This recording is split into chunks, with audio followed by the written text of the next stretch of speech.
Hello, this is Deconverted Man. I wanted to talk about the grand narrative of various holy books and Star Wars. And I wanted to compare and contrast these two and show what I think they could aim at and what the story could be seen as, and use a lot of metaphors that Jordan Peterson and others have used to try to get to that end. Okay.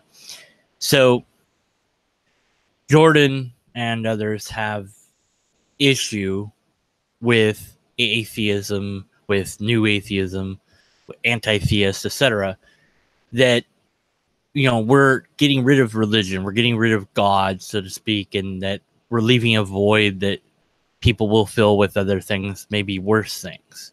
And this is a problem that we're not thinking about or addressing or what have you. And so I was thinking about Star Wars, of all things. I'm not a big Star Wars fan, but I thought you could pretend that the Star Wars stories, all of them so far, the movies, at any rate, let's just focus on them, are actual history. That this really happened a long time ago in a galaxy that's far, far away.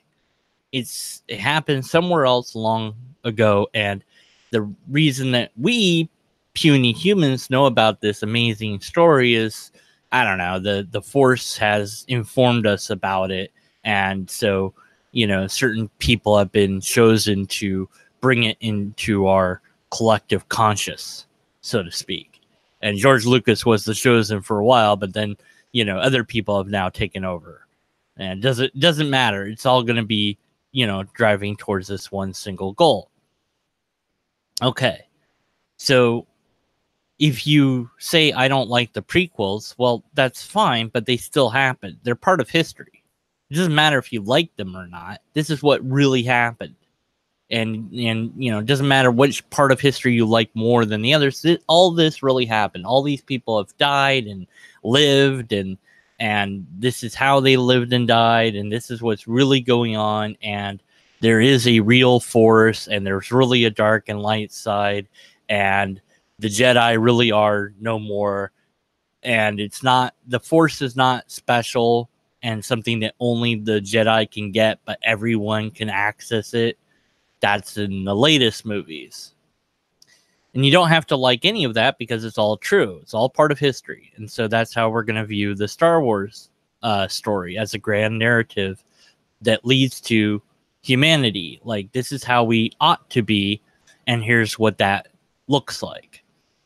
So, spoilers for Star Wars movies, etc., and the holy books, in case you haven't read those, because Bible has a different narrative that I'll be covering in a bit and showing some hints that maybe it has the same idea that I think we could aim for. Whether the story of Star Wars will aim for the goal that I'm going to outline, I don't know. But here's what I would do in the story if I was in charge, or maybe the Force has influenced my brain to tell me this story. Okay, so the story so far, you had this prophecy that one will be born to bring balance to the Force. Well, what does that mean? Well, nobody knew. They thought that they knew, but they had no idea what the bleep that meant. They just knew that this was going to happen. And so the thing was, you had all this time of peace and relative harmony and light, a long, long period of light that was going on before the chosen one was born. All these Jedi were around, the symbols of light. There was a couple of symbols of darkness that had existed for however long, but they were relatively weak. And they had been for a long, long, long time. That we don't see that bit of the story. We don't see the peaceful part, because that wouldn't be the Star Wars. That would be the Star Peace. And this is the Star Wars saga, not the Star Peace saga. So all these years and centuries and millennia of peace leading up to the birth of the chosen one, which the universe has decided it now needs to bring forward. And so you have a miracle birth of the chosen one.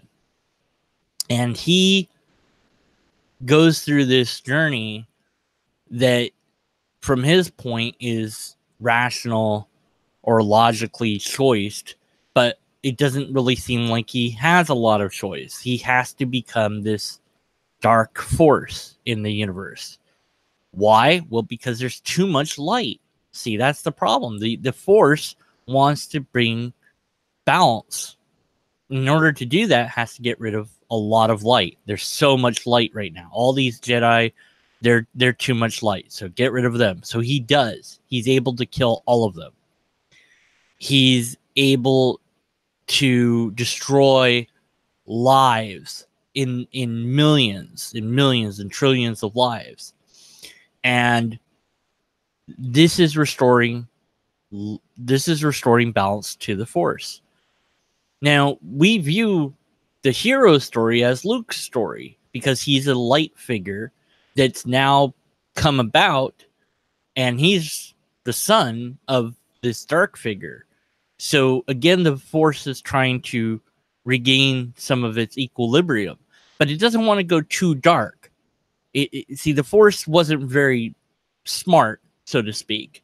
It knows it wants balance in the universe, but it doesn't know how to achieve it. So it's using these different human players. Well, they're not human, but these different life forms that to try to achieve balance. And so they have smarts, but the Force doesn't. But the Force needs there to be balance, because once balance has been achieved, then there won't be any more war. There will be only harmony, because you will have death, you will have life, and you'll have some balance between this light and dark. And this balance, once it's perfect, will be the end of the saga, and maybe even the end of the experiment as a whole, because once it's achieved, then maybe everybody transcends and becomes one with the Force or something like this. I don't know. Okay, so you see Luke's journey to conquer the darkness, and he does, and his father is restored to light at the end, because he makes the right choice at the end.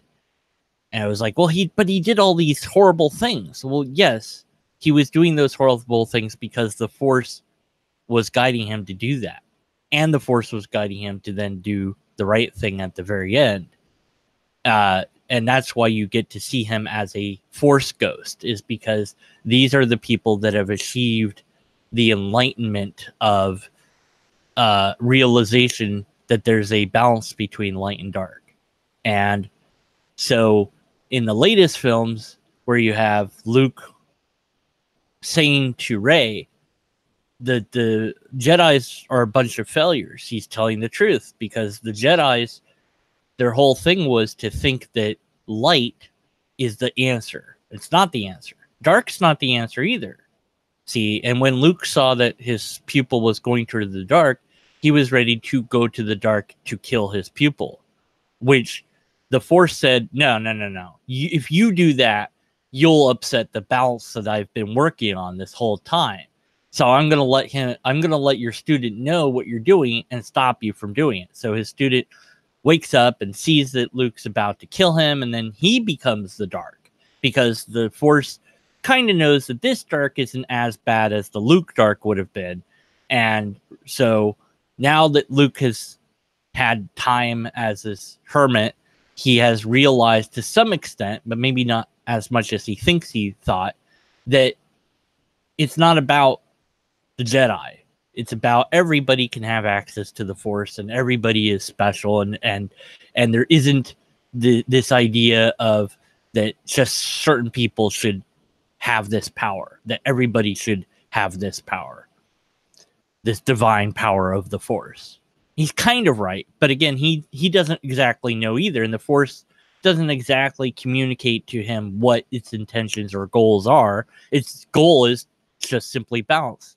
And Rey, who at first thinks that, she has this connection to the divine, to Luke, to Darth Vader.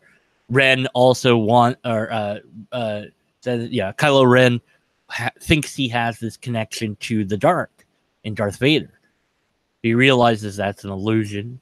He realizes that the old ways must die. And Rey realizes this as well, but he realizes that Ren's way, destroy all of the things, destroy the good people that are alive, the resistance, and destroy the Empire as well. And then you and I will be the New Order, whatever that means. Well, he's sort of there, but he's not quite there yet. And so Rey's not quite there yet either. And so you see the Force is manifesting itself now in other kids to say, okay, well, we had a bit too much dark. We need some more light. And we're trying to get Rey to the point, but she's not there yet in this latest movie. Although I thought that that's what they were going to do, at least hint at where that story was going. So here's what, if my idea here is right, would happen. But of course, whether they do it or not, who knows. But Rey has to realize that the true answer is not light and it's not dark. It's a combination of both. And it's the gray. It's the gray Jedi, which has already been done in other books and stuff in the Star Wars universe. But this will be the first time it comes to the screen, so to speak.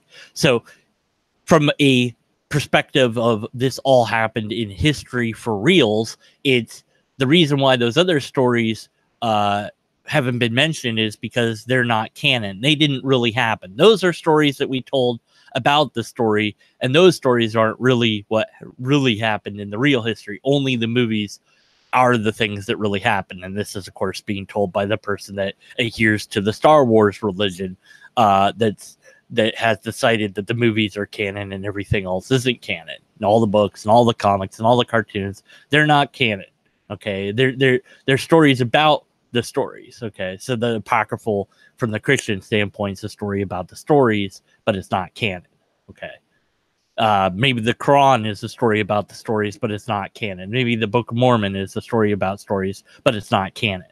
Okay, so it's getting it wrong. But anyway, so Rey in the next movie will encompass both light and dark, and she will perhaps succeed in getting Ren to also encompass light and dark, and they will together form the new way forward, where there isn't an empire, there isn't rebels, but there's one grand whole where everybody can access the Force and everybody achieves perfect balance, where there's some killing and then there's some life and there's some death, but there's some hope and there's a little bit of both. And moving forward, that this is the maximal way to be. And now that we've understood this, there is no more war.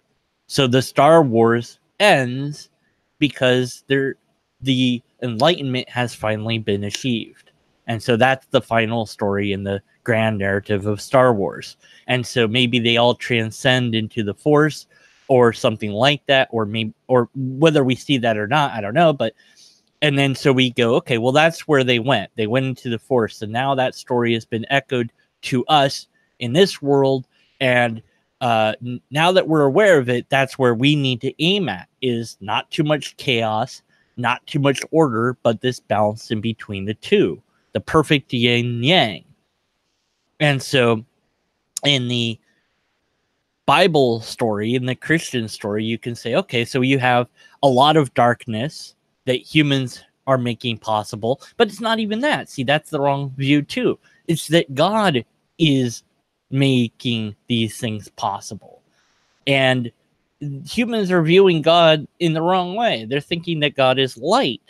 But it says in the dang narrative that God is dark too. It creates evil and good. It's not one or the other, it's both. But some humans have decided to think that the hero of the story is just one. The hero of the story is just Luke. The hero of the story, or the villain of the story, was just Darth Vader. No, the devil is not the villain, and the hero is not Jesus. The hero is actually the Force, which is not God either, or the Holy Spirit. It's all of these things combined into one. The hero is the realization that light and dark has to coexist simultaneously. And so the Savior, the Messiah that everybody's waiting for, the Jews are waiting for it. The Christians thought it was Jesus, and they were kind of right. And the true savior, the thing that will change all of human history, is the one that embodies light and dark simultaneously in a perfect balance. The one that embodies chaos and order in perfect balance. And that when that person emerges, either by the force of God or by a force of God comboed with the force of humans, that then once we get it, we will then all achieve enlightenment, and then we will transcend into the next world that will be perfect. And then that will be the end of the wars. That will be the end of our saga. That will be the end of the world. Now, there's, of course, you could make anything you want out of the biblical story, and I just did.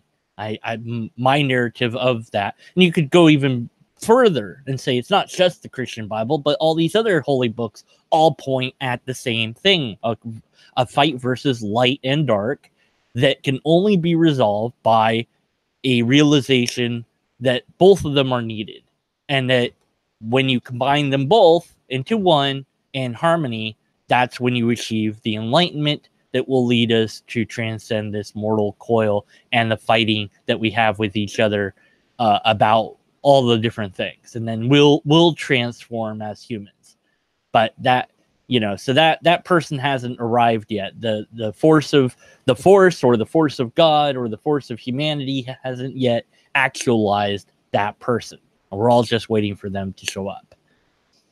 And or maybe they have shown up and we don't recognize them yet. So that's the story that has yet to be told, and all the other holy stories so far have been leading to this one epic conclusion that, although everybody's eager for it, everybody's also scared of it, because they'd have to admit that their religion was wrong. They'd have to admit that their view of history was wrong. They'd have to admit that Star Wars wasn't real to some extent, or at least the way they viewed Star Wars, because they thought Luke was the hero and that Darth Vader was the villain, but they're not. They're both the hero. They'd have to view that Rey is the hero and the villain. They don't want to do that. They don't want to view that Kylo Ren's the hero and the villain. They want to view it a certain way. But the way they need to view it has to change in order for the end to come about. And so, because people are stubborn and have refused to do this, that's why humans are still here, and we're all just waiting for the savior to come and fix it all. But it can't. It has to happen simultaneously from the world of the religion and the world of humanity in order for it to work, because, well, that's the grand narrative. That's the real secret. And I, of all lowly people, have tapped into the force and the divine to deliver all of you this message, which will be the next religion that will be then the conclusion to this grand narrative. And there you go. So we all just need the balance of yin and yang, and once we all achieve that, then things will be perfect.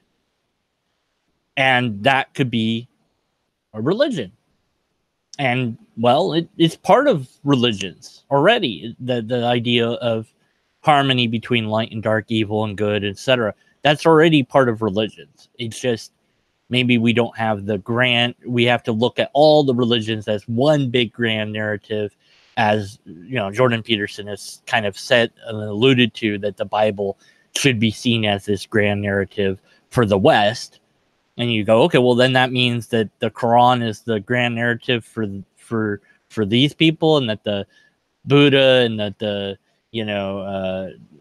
Confucius is the grand narrative for these other people, and then the Book of Mormon is the grand narrative for these other people. And it's like, yeah, well, those are all important stepping stones to the ultimate grand narrative, and whatever that is. Well, I'm telling you what it is. I figured it out. It wasn't really me, don't get me wrong. It was the universe telling me what the actual grand narrative was.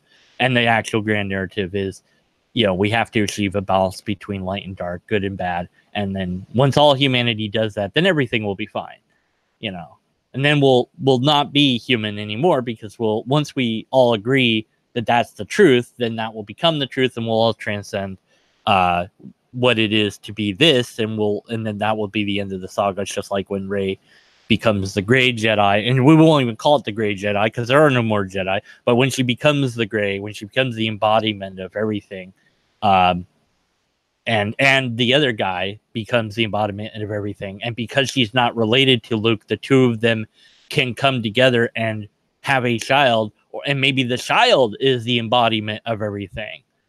And maybe once they birth the child, that's the end of the story, because that's the thing that enables the universe to say, okay, I'm happy now, and the Force now doesn't have to fight between light and dark anymore, because now from this point forward, it's going to be a perfect balance. Okay, so that's assuming that you viewed the Star Wars movies as reality rather than a story. And it's also assuming that you're viewing the holy books as some aspect of reality rather than just a story. And so you have the atheists and the skeptics, like, you know, this jaded skeptic called Deconverted Man that's going to ruin all our fun by explaining that this whole meta narrative that he's been talking about, it's not really real. And what does that mean? I think that the so-called new atheists came to the scene, you know, during 9/11. They wanted to fight Islam. And for a while they did. You know, there's, you know, Hitchens wrote books about how, you know, Islam was wrong and bad and stuff. And then other people said, well, yes, but what's at the core of why these people are doing it? Because they have a belief. They have a belief in God. And so we need to get rid of that belief, because that belief is leading them to fly the planes into the buildings. Well, the belief in the light or the dark side of the Force is leading people to fly their TIE fighters into buildings, you know, so you get, or their X-wings into buildings or whatever. It doesn't matter. It's the same thing. And it's the wrong view, because it is kind of what's leading them to do it, but also because the Force is not happy yet. And that's what's really, truly leading them to do these things, is that the balance hasn't yet been satisfied in humanity. And so that hunger isn't quenched yet. So we pesky atheists have been aiming at the problem of getting rid of God, and that's not really the problem. The problem is not that. Well, what's the problem then? Well, is it belief in general? Because, well, but humans need to believe stuff. And the rationalist is like, well, I don't need to believe stuff. And you're like, well, that's fine and dandy for the individual, but for the collective whole, it's not true. The collective whole is stupid, and the collective whole does need to believe stuff. And maybe the rationalist pushes back and says, fine, but they don't need to believe in this wacky stuff. Like, let's get them to at least stop believing in this wackiness and, you know, be closer to this. And so we're pushing back and forth.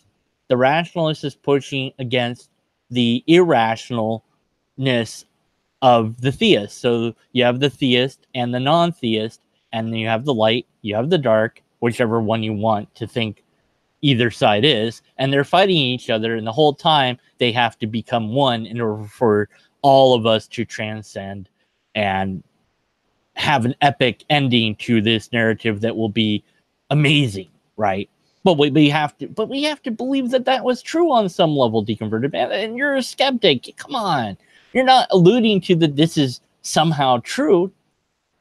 Well, no. But it's a story. And the story might help us to map out a solution that we can all benefit from.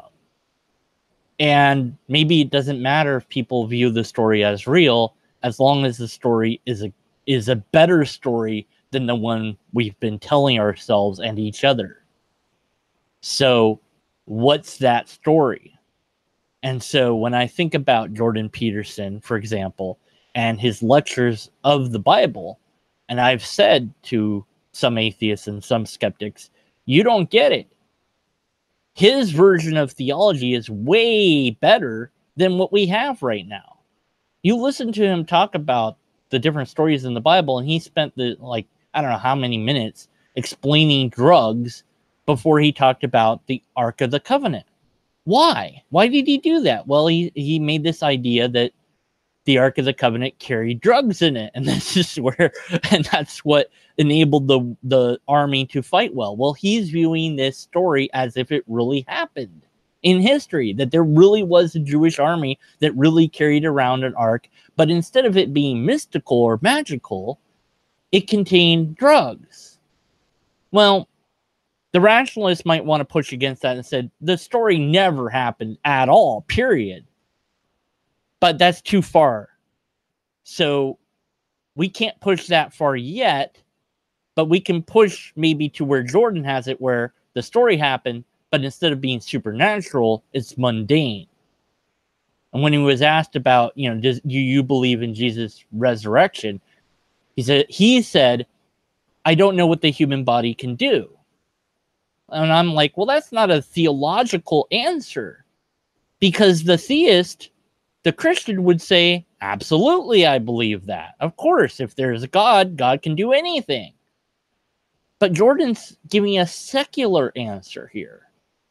There's a way that the body could potentially maybe heal itself. So you could see that as Jesus being like a real X-Men, and Jesus is Wolverine. Okay, he was the only Wolverine that's ever existed so far, but maybe there will be more later. But that's how he was able to regenerate, was he's got like mutant genes that allow him to do so or something. Of course, that's not how mutation works, but that's what I'm getting at, is that, this is a mundane answer, that the human body, his human body was superhuman and able to regenerate itself. Because a lot, it's like the Unbreakable series and the Split movie, which allowed lead to Mr. Glass movie.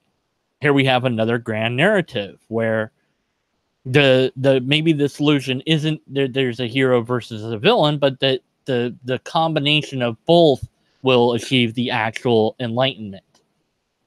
And there will be a lot of destruction to get to that final goal, but that's what we need to get to, and how we get there, who knows. And so all of that I just said, for many atheists or skeptics, would be like, you're off your rocker, because nothing you said was skeptical. And that's true. If you depending on how you look at it, everything I just said is nonsense. But it's also not true, because we humans have beliefs, and they have to have beliefs. Many of them. Some of them don't. I don't.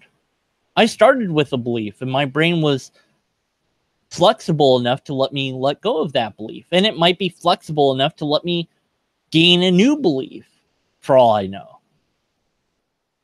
Whereas my brother, he's a theist, and maybe his brain is not as flexible. Maybe he can't let go of the God idea. And maybe other people out there could never let go of the God idea. So, okay, fine. But let's tell a better story than what we're telling today. And maybe Jordan has a hint of what that better story might look like.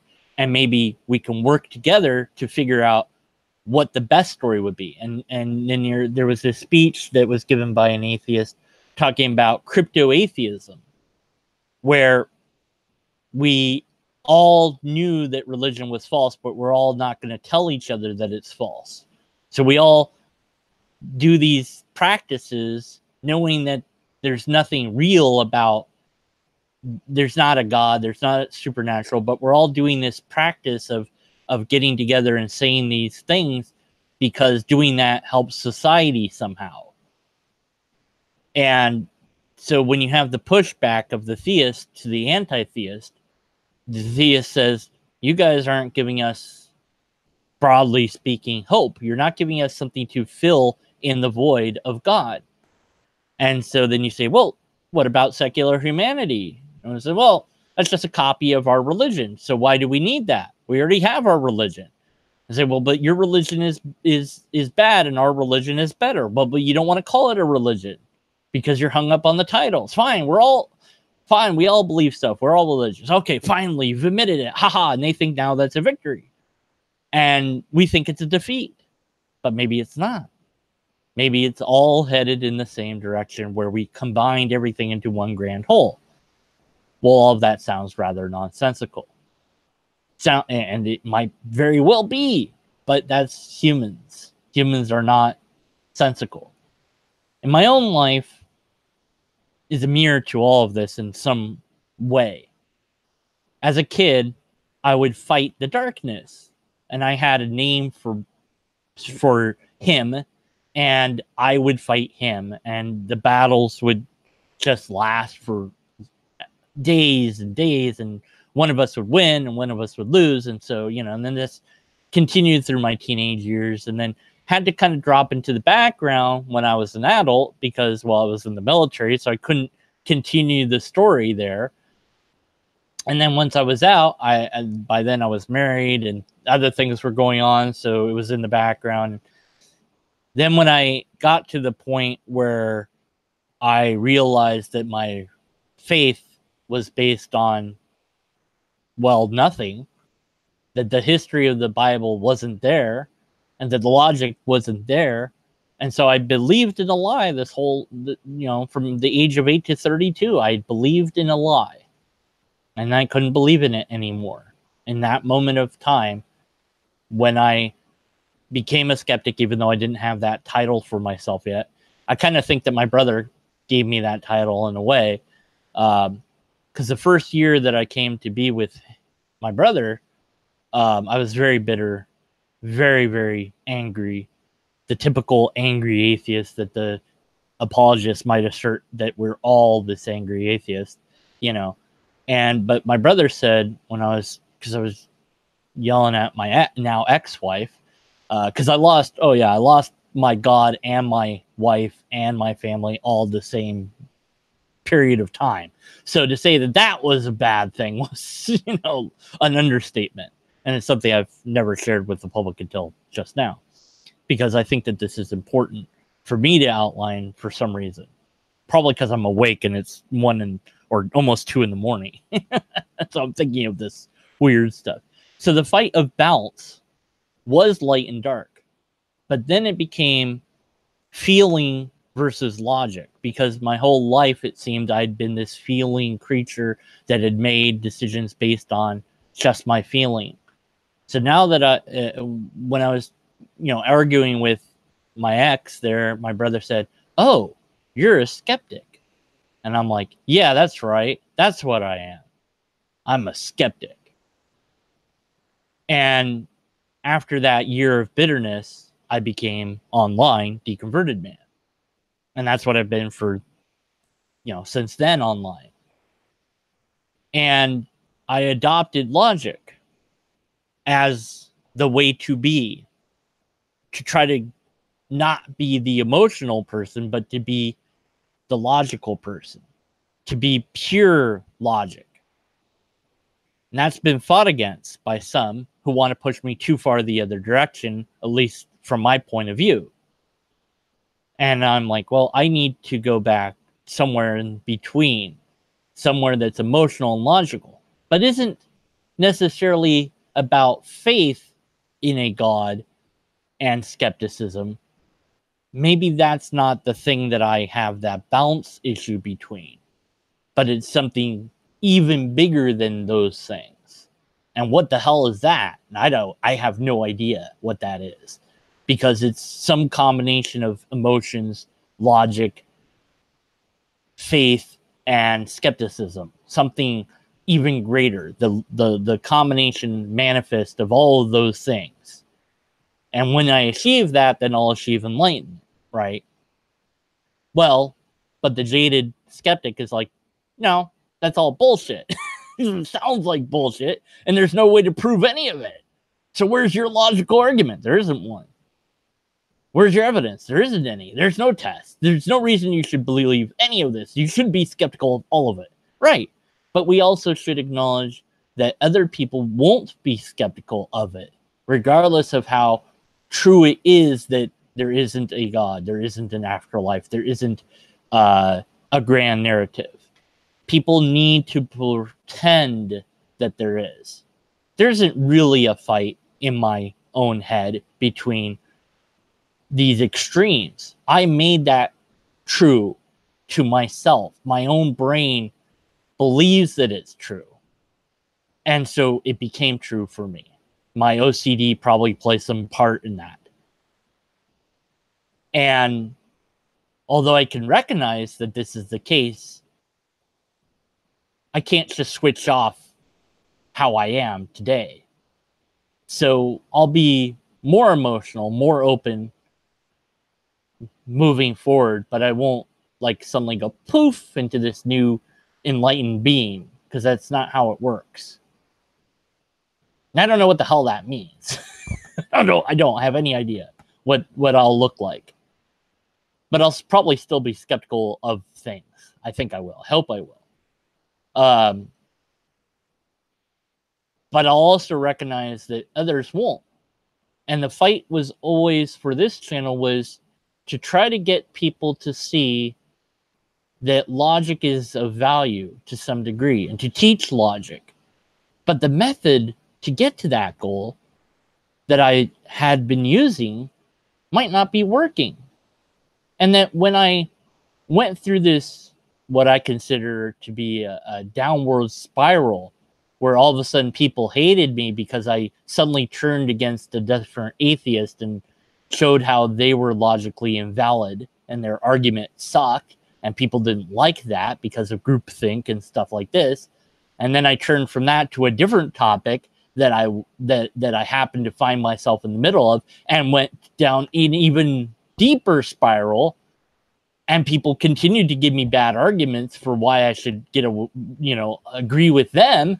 I'm like, no, you guys aren't getting it. They're saying, no, you've gone too far the other way. And they didn't understand that everybody was wrong, including me.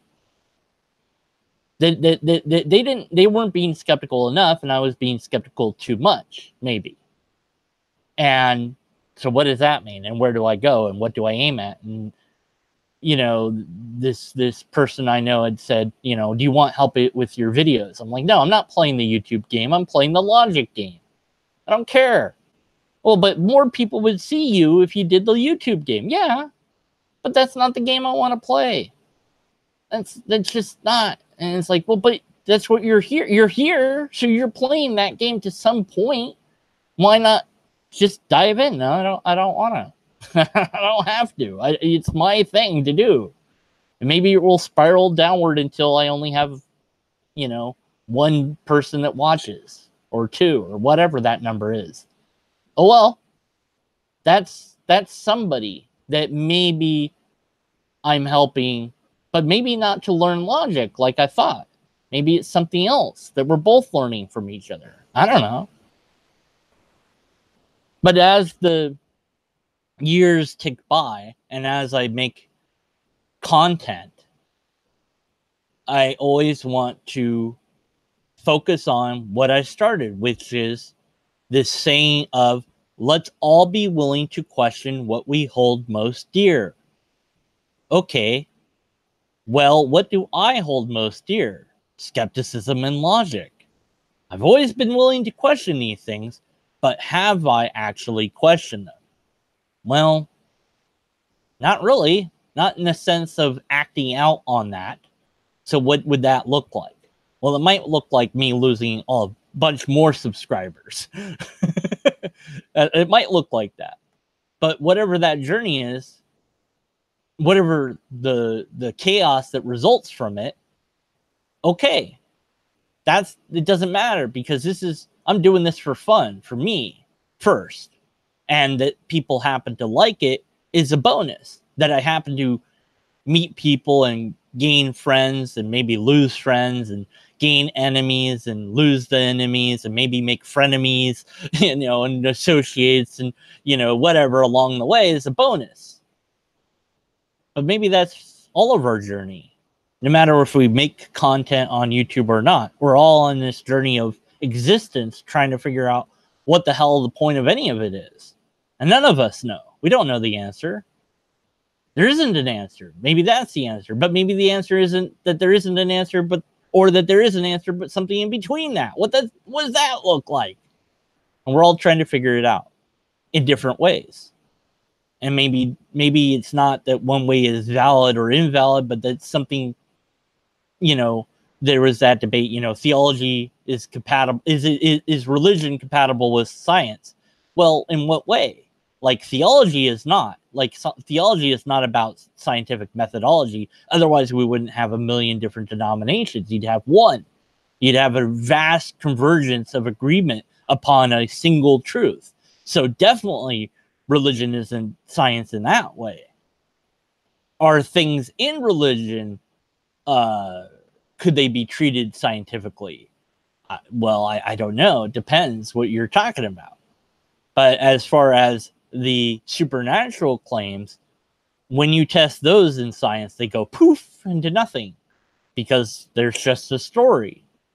And you can agree with reality and still believe in a God. But the God might also not be real. But that's okay because we're humans and we might need to believe in that God, even though we know it's not really real, because it's part of the grand narrative that's leading us to the ultimate mixture of good and bad, yin and yang, and leading us to the ultimate transcendence. Because that too is a story that I've told now, that's out there in the ethers, that nobody should believe in, that everybody should be skeptical of, but you could make a religion out of it. Now, I'm not saying you should. So simultaneously, as I construct this whatever this is, this video, this upload, I've shared with all of you these ideas that you can then do with whatever the hell you're going to do with them. And that will produce more content, or it will cause everyone to run away in terror, or something else that I have no idea what will happen. And thinking about the thing that I experienced that I view as a negative experience for me, which is the whole gender and sex debate. Because I saw that as me getting killed in every which way possible, where I proudly stood on the hill of skepticism and logic and died on that hill for what was right. And I had already died earlier on a different hill, but it was the same hill of skepticism and logic, when I'd pointed out that some nitwit that I'd rather have a porcupine shove up my nose than talk about decided to say that arguments sometimes were useless. No, that's ridiculous. And I can show you how. And I could reducto ad absurdum that idea all day long, because the statement itself is an argument. And so your argument is sometimes useless. Therefore, your statement is sometimes useless. Therefore, you don't have an argument. Now what? Well, maybe that was the wrong way to view that. But not for the reasons of logic, but for other reasons. Maybe the way I attacked it was the wrong way to attack it, even though that's the same way I'd attacked all the other bad logic. It's the same way. It's exactly the same. It's the same me. Just now I'm going against one of our own, so to speak. And that lost me like 40 people from my channel. I gained plus 40 soon after, because I uploaded a video that was popular, Jordan Peterson talking. It was either the Kathy Newman or the Matt Dillhunty one, whichever one of those it was. Now I don't, probably the second one. I don't know. But then just lately, I noticed I lost like 8 people, but I lost them when I uploaded the video that had like 100 views, where it was like smart kid arguments. I'm like, who did I lose and why? I don't know. And then I go, wait a minute, why do I care? I'm not playing the damn YouTube game. So what's this love-hate relationship that I have with these numbers? And, and somebody said, you should have more subscribers and things like that. Every now and then I'll see that. Thank you for the kind words. I care more about the quality of the people that I interact with than the quantity. And I've seen the big YouTubers, they can't even interact with their fans.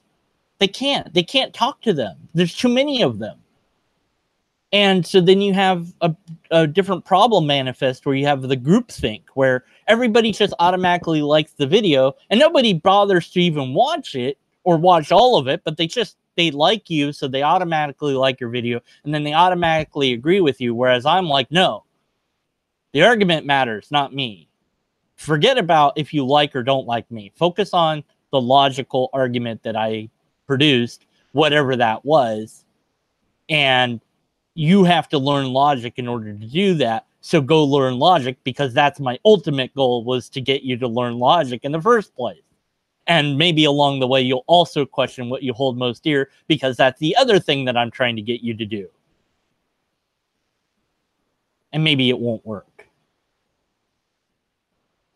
And maybe I'll lose even more people because of the topics I decided to cover. And because I decided to do them in ways that don't play the YouTube game, I'll continue to lose people. And if I really don't care, then I shouldn't care. If I really just want to play the game that I want to play, then that shouldn't matter to me. But damn it, it does on some level. So at some level, I do care. So maybe the manifestation of the better me will be the me that embraces that I do care, and the me that says it doesn't, the numbers don't matter, but the caring matters. And that putting forth a better effort than I have is a better thing to do, because I am doing it for fun. I am doing it for me. But when I'm lazy about it, then I'm hurting myself in some way, because I'm not doing it in the best way I could. But then again, I made this whole video in the laziest way possible. So what have I learned yet? Maybe nothing at all yet. But the story isn't done, because the epic hasn't finished. Because a hero is not a hero until the story ends. And the story hasn't ended. None of our stories has. And even when we perish, maybe our story continues. But not in the way that the religious people would have you think, but in a real way. Whatever that means, however you want to view that. And I'll leave that ambiguous because, well, I'm a skeptic and I want you to figure it out for yourself. So here's a thing that maybe nobody will watch, and I shouldn't care, and I should probably do the same thing in a better way with all sorts of pictures and graphics, and maybe I'll put myself together enough to do that. Until then, well, how do I end this? Do I say we don't have empirical evidence or repeatable tests and a valid and sound argument, and thus we have to be skeptical of the conclusions? Or do I end it by saying that lobsters exist? Or is there a different way to end it? When I was a theist, I used to end it by saying peace out. None of those seems right. Bleep. I got nothing.